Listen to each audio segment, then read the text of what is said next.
Welcome back to the Lynn Hayes Freeland Show. We're back here on the Lynn Hayes Freeland Show. Okay, let's talk about 2009. Let's plan ahead. Let's figure that things are going to get a little bit better. So we're saving money.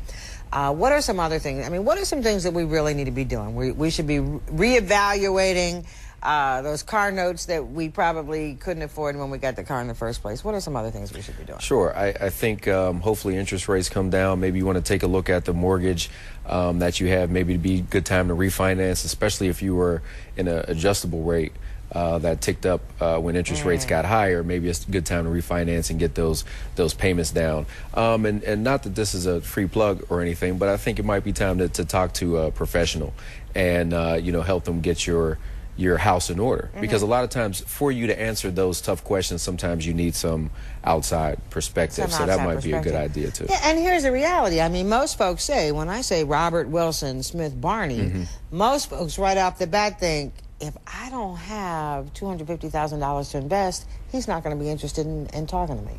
Well, I tell you what, I tell people it's not about necessarily what you have today, but it's what we're trying to get you to. I mean, a lot of my clients are young attorneys and consultants and architects, and those folks come out of school with, tremendous, student loan, obligations.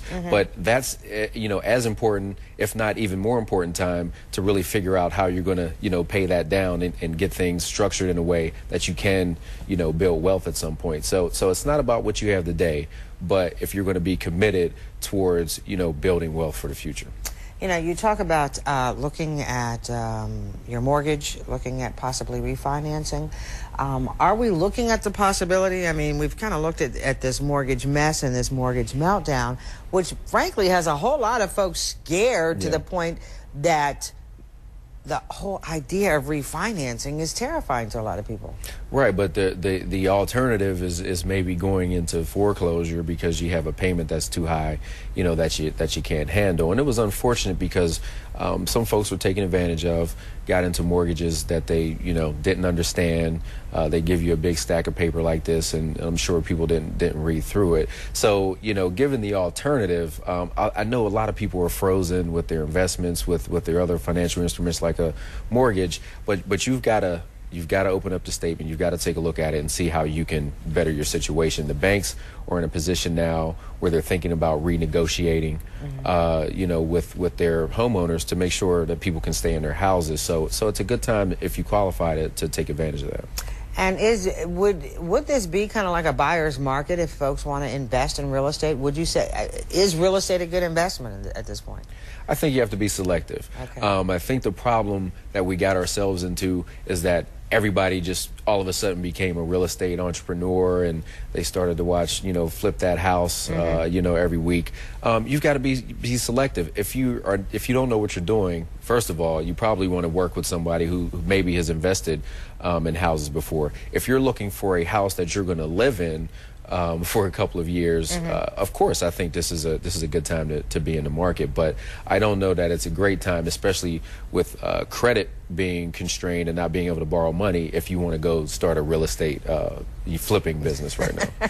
I want to kind of end this where we started, because we were talking about when we went into the polls, and you were voting not just for political views, but some economic views as well. Right. What are the economic pressures going to be on President-elect Barack Obama, do you think? Well, I mean, they're unprecedented, and it changes every day. So he's got to figure out how we handle this tremendous national debt that we have. I mean, we owe $10 trillion, and which probably will only increase from here as different companies, start to go to the government and ask for money. So he's got to figure out how to do that with balancing, taxes.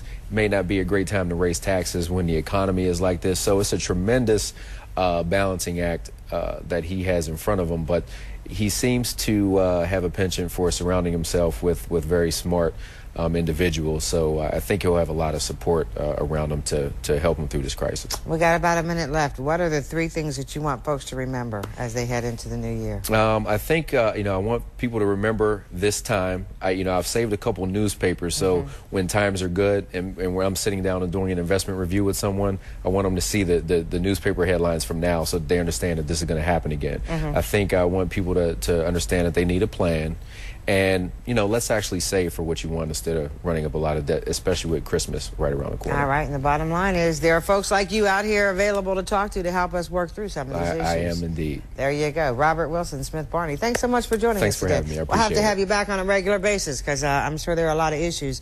You know, we always do, like around January, we deal with a couple things because everybody makes New Year's resolutions and they're always the same thing. Their weight, their finances, their jobs. So we'll do all that come the first of the year. We'll take a commercial break. When we come back, National Adoption Month, some success stories, and a waiting child. So don't go away.